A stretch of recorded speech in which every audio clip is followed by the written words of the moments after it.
Ma sœur veut que je me remette avec mon ex toxique, un médecin, pour obtenir des réductions à l'hôpital parce qu'elle est enceinte. Mais elle était encore plus folle que ce que je pensais. Pour que vous le sachiez, j'ai 26 ans, je suis célibataire, je travaille à plein temps et j'essaie simplement de mener une vie tranquille. J'ai traversé une rupture assez difficile il y a 1 an, et j'ai fait tout mon possible pour tourner la page. Mais récemment, ma sœur aînée Maya, qui a 29 ans et est actuellement enceinte de 7 mois, a décidé qu'il était judicieux de jouer les entremetteuses. Pas n'importe quelle entremetteuse, elle a essayé de me remettre avec mon ex-petit ami toxique, Adam. Tout cela parce qu'elle l'a croisé à l'hôpital où il travaille. Il a 30 ans maintenant et nous sommes restés ensemble un peu plus de 2 ans. C'est un médecin, charmant avec la plupart des gens, très compétent, un bon membre de la société. Mais derrière des portes closes, c'était une toute autre personne. Contrôlant, manipulateur sur le plan émotionnel, et tout tournait autour de lui. Si je pleurais, il me disait que j'étais dramatique. Si je n'étais pas d'accord avec lui, il me faisait culpabiliser ou m'infligeait le traitement du silence pendant des jours. Il ne me laissait pas porter les vêtements que j'aimais parce que, selon lui, tout me faisait ressembler à une traînée, même un col roulé en plein été. Il y a eu bien d'autres choses, mais je pense que cela résume une partie de ce qu'il m'a fait subir. Il m'a fallu beaucoup de temps pour sortir de cette relation, et encore plus pour guérir après la rupture. J'ai finalement rompu avec lui l'année dernière, lorsque j'ai compris qu'être seule était 1000 fois mieux que d'être avec quelqu'un qui me faisait me sentir mal chaque jour. Je l'ai bloqué partout, supprimé son numéro, et demandé à nos amis communs de ne pas me parler de lui. C'était terminé. Tout allait bien jusqu'à il y a quelques semaines, lorsque Maya a mentionné qu'elle était allée à l'hôpital pour un contrôle de routine et qu'elle y avait rencontré Adam. Elle ne savait pas qu'il y travaillait. Elle a dit qu'il avait été très aimable, qu'il lui avait proposé de l'aider pour tout ce dont elle pourrait avoir besoin, et qu'il lui avait même donné son numéro pour pouvoir le contacter directement en cas d'urgence. Durant les jours suivants, Maya n'a cessé de parler d'Adam dans des conversations anodines. Elle sait très bien ce que j'ai vécu avec lui, et elle sait que je ne veux pas entendre parler de lui. Mais elle faisait des commentaires comme « il avait l'air différent » ou « il était très poli et serviable ». Puis les choses ont commencé à devenir étranges. Elle a dit des choses comme « je crois qu'il tient encore à toi » ou « peut-être que les gens changent, tu sais ». Je lui ai simplement dit que je n'étais pas intéressée par lui et qu'elle devrait aussi garder ses distances. Mais Maya avait d'autres plans. Un jour, tout à coup, elle m'a dit qu'elle avait demandé à Adam son avis sur certains de ses symptômes de grossesse, et qu'il lui avait donné quelques conseils. Ensuite, elle m'a dit qu'il lui avait proposé de l'aider avec les rendez-vous médicaux et de s'assurer qu'elle recevrait les meilleurs soins possibles à l'hôpital. Mais voici la partie la plus folle, elle a dit que si je me remettais avec Adam, je pourrais économiser beaucoup d'argent sur les frais médicaux, parce qu'il pourrait faire jouer quelques relations en sa faveur. Ce n'était pas mon ennemi, c'était ma propre sœur qui voulait que je retourne avec un homme qui m'avait détruite émotionnellement, juste pour qu'elle puisse obtenir de meilleurs soins à l'hôpital pendant sa grossesse. Et elle le disait sérieusement, avec l'air de croire que c'était la meilleure idée du monde, et que je serais folle de ne pas la saisir. Je lui ai dit qu'il était manipulateur et toxique, et que rien de ce qu'il pourrait dire ou faire maintenant ne changerait cela. Mais pour elle, j'exagérais simplement, et il ne semblait pas être un mauvais homme après tout. Elle m'a dit que je devrais donner aux gens une seconde chance, parce qu'ils peuvent changer, et qu'Adam en était un exemple clair. Elle a même ajouté que je devrais y réfléchir de manière pratique, pas émotionnelle. Le fait est que Maya et moi n'avons jamais été du même genre de personne. Elle a toujours été plus pragmatique et un peu égoïste, pour être honnête. Oui, je l'aime, mais elle a tendance à penser d'abord à ce qui l'arrange et à comment rendre les choses plus faciles pour elle. En ce moment, elle traverse aussi des difficultés financières, parce que le père du bébé l'a quittée quand elle lui a annoncé qu'elle était enceinte. Elle vit chez nos parents, travaille à mi-temps, et essaie de comprendre comment elle va gérer tout ça. Même ainsi, tout cela n'est pas une excuse pour tomber aussi bas. Elle ne connaît pas seulement les choses que j'ai vécues avec Adam parce que je les lui ai racontées, elle en a aussi été témoin. Elle a vu de ses propres yeux la violence qu'il m'infligeait pour un rien, jusqu'à m'insulter devant elle. C'est ce qui aurait dû suffire à la convaincre de ne même plus lui adresser la parole. Mais à la place, elle le voit d'un bon œil. Elle a même commencé à m'envoyer des captures d'écran de ses conversations avec Adam, où il parlait à quel point il regrettait la manière dont les choses s'étaient terminées entre nous et combien il voulait arranger les choses. Elle a dit qu'elle pensait qu'il était sincère et qu'au minimum, je devrais le voir une fois. Je suis furieuse et complètement déçue. Maya ne pense pas à moi, elle pense aux factures de l'hôpital, aux fournitures pour le bébé et aux raccourcis. Et encore, ce n'est rien, car les choses ont empiré. Un week-end, elle est venue chez moi en disant qu'elle devait me parler.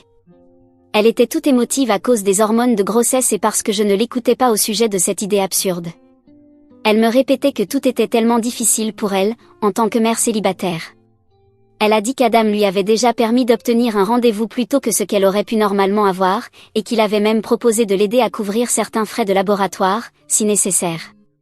Puis, de manière tout à fait décontractée, elle a ajouté « Imagine simplement tout ce qu'il pourrait faire si vous deux étiez à nouveau ensemble. » Je lui ai répété, très clairement, que je n'étais pas intéressée. Que Adam ne faisait plus partie de ma vie pour une raison, et qu'elle devait cesser de le mentionner. Elle s'est mise sur la défensive. Elle m'a dit que j'étais égoïste et que je n'avais aucune idée de ce que cela signifiait d'être enceinte, effrayée et sans argent. Je lui ai répondu qu'elle avait tout à fait le droit d'avoir peur et de manquer d'argent, mais que cela ne lui donnait pas le droit de me demander de ruiner à nouveau ma vie pour son propre bénéfice. Je lui ai également rappelé que, pendant un certain temps, c'est moi qui avais été effrayée quand j'étais avec lui, et je ne me souviens pas qu'elle ait sacrifié quoi que ce soit pour moi. Et pour finir, je lui ai dit qu'elle devait s'arrêter, sinon elle n'aurait bientôt plus de sœur non plus. Cela l'a laissée sans voix. Du moins, pendant un moment. Mes parents ne m'ont rien dit, mais selon une de mes conversations avec ma sœur, ils l'ont réprimandée pour toute cette histoire. Ils lui ont dit que peu importe si Adam avait changé ou non, c'était à moi seule de décider si je voulais être avec lui ou pas. Qu'elle n'avait pas à me mettre la pression ni à utiliser sa grossesse ou son histoire triste pour me manipuler. Ma sœur m'a raconté cela pour me faire croire qu'elle mettait les gens contre elle, mais je n'ai même pas parlé de tout ça à mes parents. Ils savent que je ne veux pas parler d'Adam, et ils respectent cela. Mais ma sœur, non. Et je peux comprendre qu'elle soit chamboulée à cause de la grossesse, que le père du bébé l'ait quittée et qu'elle manque d'argent. Le problème, c'est que même s'il y a des choses sur lesquelles je ne peux pas l'aider, comme les 2 premières, la dernière, je le pourrais si seulement elle me l'avait demandé au lieu de faire tout ça. Et je le lui ai dit. Mais elle insiste pour être indépendante et ne pas dépendre de nous. Pourtant, cela ne me semble pas très indépendant d'obtenir des choses gratuitement tout en jouant l'entremetteuse avec sa sœur pour son propre médecin. Pour compliquer encore davantage les choses, il y a quelques jours, elle est venue m'inviter à la fête de bébé qu'elle organise chez nos parents. Le problème, c'est qu'elle n'a toujours pas abandonné l'idée d'Adam et m'a dit qu'elle prévoyait de l'inviter, pensant que ce serait une opportunité pour nous deux. Je lui ai dit qu'elle était folle, que je n'assisterais pas à la fête, et je l'ai remerciée de m'en avoir informé à l'avance, cela m'a évité d'acheter un cadeau. Elle s'est fâchée, car elle comptait sur ce cadeau. Elle m'avait demandé quelque chose dont elle avait besoin pour la naissance du bébé, et j'avais accepté de l'acheter. Mais maintenant, je ne vois plus l'intérêt, et cela l'a contrariée. Mais je m'en fiche. J'ai perdu toute patience avec Maya, et c'est entièrement de sa faute. Elle a eu de nombreuses occasions de laisser tomber le sujet et de se concentrer sur d'autres choses. Ce jour-là, j'aurais pu la mettre dehors violemment de chez moi, mais j'ai simplement eu pitié d'elle parce qu'elle est enceinte. Cependant, plus tard, j'ai appelé mes parents et je leur ai demandé s'ils lui permettaient vraiment d'organiser la fête chez eux, et s'ils savaient qu'Adam allait venir. Mais mes parents n'étaient au courant de rien, encore moins à propos d'Adam. D'après ce qu'ils m'ont dit, ils ne lui permettront pas d'organiser de fête de bébé là-bas, qu'elle invite Adam ou non. Je ne sais pas ce qu'elle compte faire maintenant à propos de cette fête, ou s'il y en a jamais eu une de prévue, ou si tout cela était simplement une sorte de rendez-vous arrangé par ses soins. Mais une chose est sûre, j'en ai terminé avec Maya. Et je me fiche de lui laisser son indépendance totale pour qu'elle soit une mère célibataire. Mise à jour. 1 ou 2 jours après qu'elle ait quitté ma maison en pleurant, j'ai commencé à recevoir des messages étranges. Au début, ce n'était que quelques textos provenant de numéros inconnus, posant des questions bizarres. Je n'y ai pas vraiment prêté attention, probablement du spam ou des gens qui s'étaient trompés de numéro. Mais ensuite, l'un de ces messages m'a envoyé une photo. C'était une image retouchée de moi et Adam, debout devant l'hôpital où il travaille. Ce n'étaient même pas mes vêtements que je portais soi-disant. C'était un montage raté, ma tête avait été collée sur le corps de quelqu'un d'autre, l'éclairage ne correspondait pas du tout. La légende en dessous de l'image disait « Ravi de vous revoir heureux ensemble ». Je n'ai pas mis longtemps à comprendre qui avait fait ça. Je suis allée directement sur les réseaux sociaux de Maya, et c'était là. Une story Instagram de quelques secondes avec la même photo truquée, et une légende qui disait quelque chose comme « C'est beau quand 2 personnes se retrouvent sur le même chemin ». Je ne sais pas ce qu'elle essayait de faire avec ça. Peut-être espérait-elle que si plus de gens me disaient à quel point nous faisions un beau couple, je reviendrais avec lui. J'ai immédiatement appelé ma meilleure amie, en essayant de ne pas exploser de rage. Elle m'a dit de faire des captures d'écran de tout et de les conserver, ce que j'ai fait. J'ai même imprimé certaines choses au cas où Maya déciderait d'effacer ses traces numériques et de faire l'innocente. Plus tard dans la soirée, j'ai reçu un message d'une amie du lycée de Maya, avec qui je n'avais pas parlé depuis un moment. Elle m'a dit que Maya lui avait raconté, à elle et à d'autres personnes, que j'avais enfin tourné la page et donné une seconde chance à Adam. Et que désormais, nous formions une grande famille heureuse. Elle a même dit que Maya allait venir vivre chez moi quelque temps pour m'aider avec le bébé après sa naissance. Cette fille connaissait mon histoire avec Adam, donc elle a eu la présence d'esprit de m'appeler pour tout me raconter. J'ai appelé mes parents pour en discuter avec eux. Ce n'est pas comme s'ils s'inquiétaient beaucoup des réseaux sociaux, et il est probable qu'ils ne savaient rien de ce que Maya faisait en ligne. Mon père a dit qu'il allait changer le mot de passe du Wi-Fi de la maison s'il parvenait à comprendre comment faire. Mais je lui ai dit que ce n'était pas nécessaire, que les téléphones avaient Internet. Oui, je sais que mes parents ne sont pas très doués avec la technologie, mais je trouve ça attendrissant qu'ils veuillent m'aider, peu importe la manière. Et puis est arrivé le dernier, le plus désespéré des mouvements. Maya est venue à mon travail. Ventre de femme enceinte, mascara, larmes et tout le reste. Elle a attendu que je sois sur le point de partir et m'a acculée à l'extérieur du bâtiment. Elle m'a supplié de l'écouter. Elle a dit qu'elle était effrayée, dépassée, et qu'elle voulait juste que tout redevienne comme avant. Elle a dit que les photos truquées étaient une erreur, qu'elle essayait seulement d'accélérer les choses, et qu'elle pensait que je finirais par céder, car tout le monde mettait des petits cœurs et des commentaires gentils.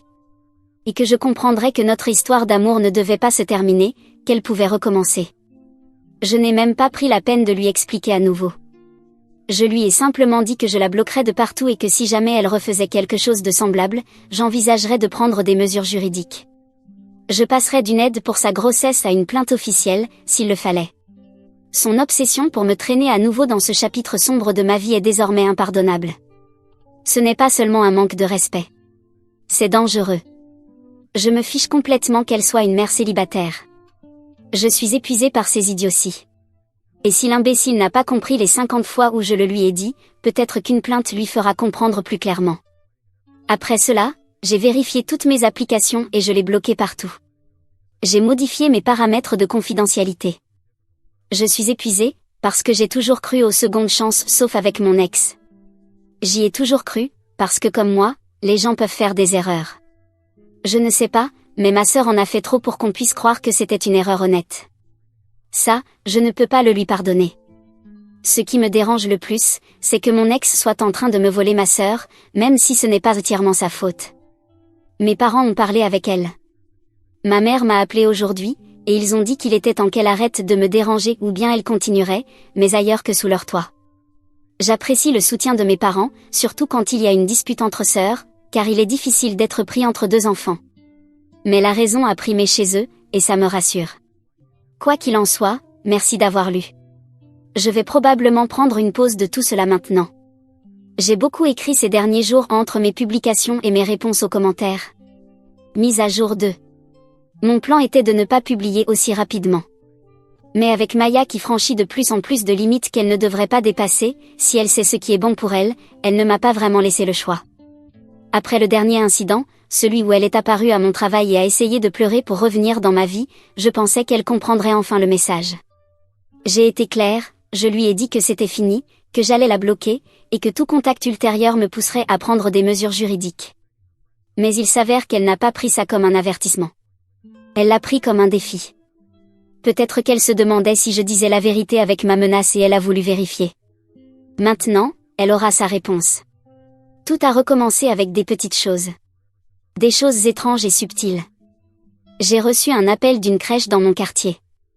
Ils voulaient confirmer certaines informations à propos de mon inscription future. Quand je leur ai demandé ce qu'ils voulaient dire, ils ont répondu que, soi-disant, j'avais demandé à mettre mon neveu sur une liste d'attente et que j'avais demandé à être inscrite comme tutrice. Je n'avais jamais fait une telle chose. Je leur ai dit que je n'avais même pas d'enfant, encore moins un neveu à ma charge.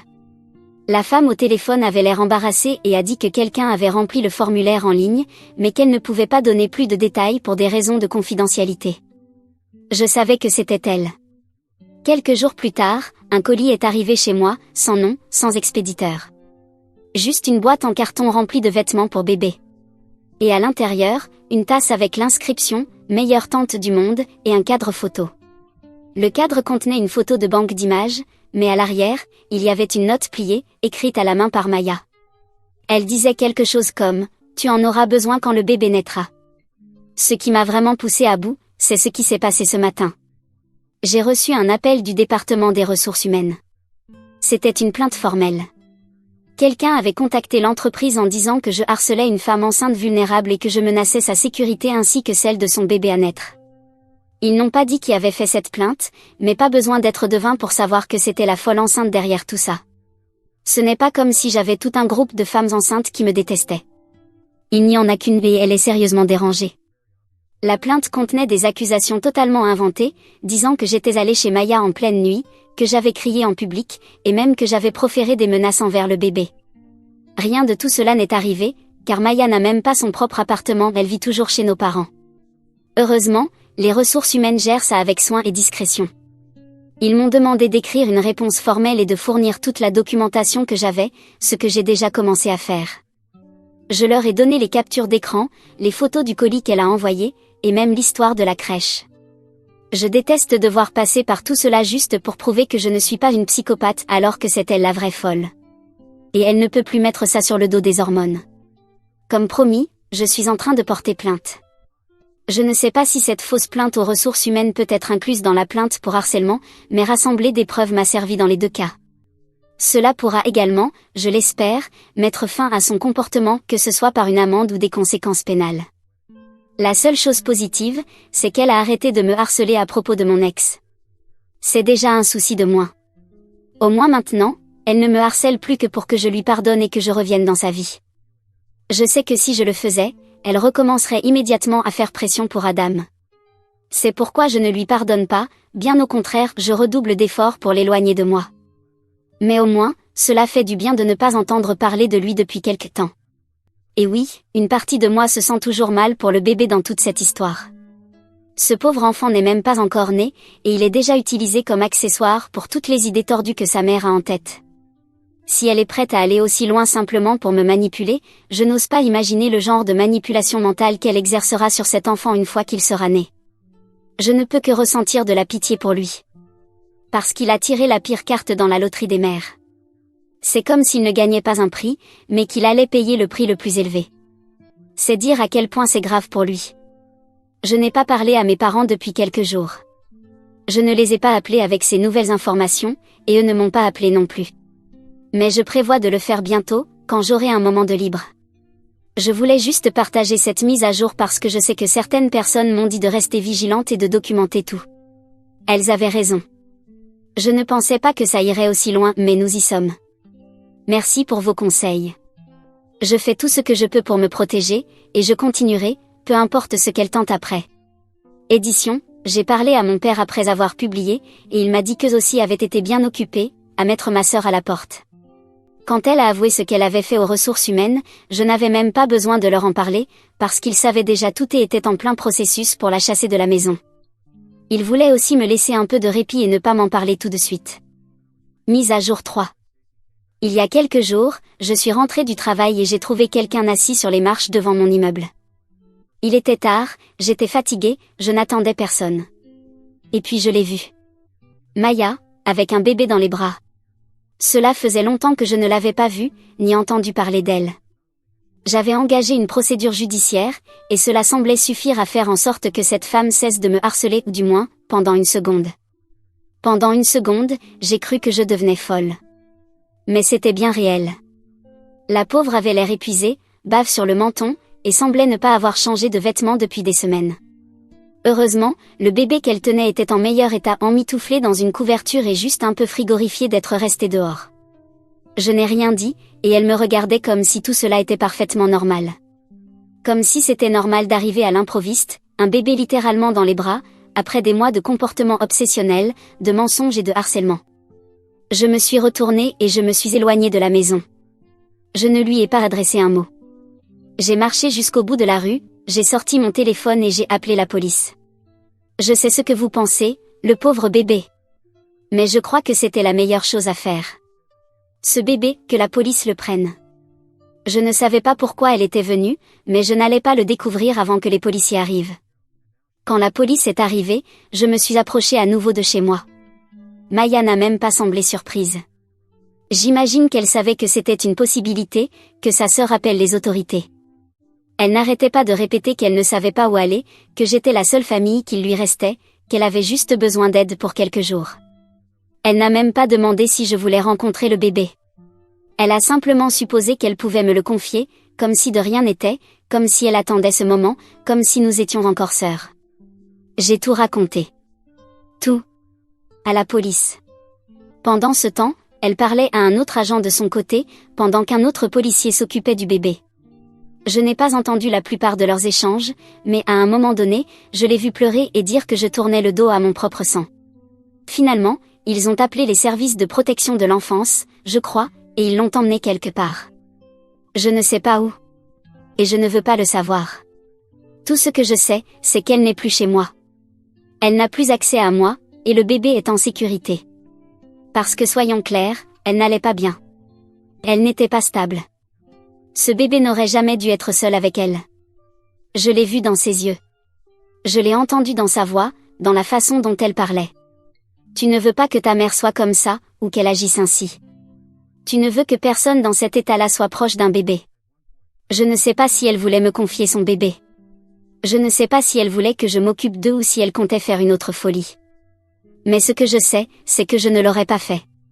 J'ai parlé à mes parents, et ils m'ont dit qu'ils allaient essayer de découvrir où les services avaient emmené le bébé de ma sœur. Je ne sais pas ce qui va lui arriver maintenant. Je ne sais pas si elle va recevoir de l'aide. Je ne sais pas où ce bébé va finir. Mais au moins, mes parents ont pu confirmer qu'il va bien. Je ne ressens pas de pitié pour elle. Et je ne retire pas ma plainte. En fait, nous ajoutons même cet événement comme élément supplémentaire dans le dossier. Je poursuis la procédure. Je demande une ordonnance restrictive. Mes parents ne savent pas ce qu'il va advenir d'elle, parce qu'elle fait face à des accusations pour harcèlement, et pour avoir mis en danger un nourrisson. Apparemment, cela faisait 2 jours qu'elle dormait dans la rue, car elle avait été expulsée de l'appartement qu'elle avait trouvé. On ne sait rien du père, elle n'a pas voulu en parler. Et je ne pense pas non plus qu'il compte s'en occuper. Tout cela est encore très récent pour pouvoir vous donner des réponses définitives. Mais je ne vais pas vous laisser ici avec la moitié de l'histoire, sachant qu'il reste encore beaucoup de choses non résolues. Il est probable que je revienne avec une autre mise à jour. Mais je ne promets pas que ce sera bientôt. Je veux laisser à tout cela le temps de se stabiliser, pour avoir des réponses claires. Édition, le bébé va bien. Il est avec mes parents. Donc ne vous inquiétez pas. Mise à jour 4. Je vais commencer par parler du bébé de ma sœur. Il vit actuellement chez mes parents, qui ont décidé de s'occuper de lui. La justice a retrouvé le père, mais celui-ci n'a pas voulu assumer la responsabilité de l'enfant. Mes parents ont décidé de le faire eux-mêmes, car ils estiment que laisser leur petit-fils dans le système serait très néfaste pour lui.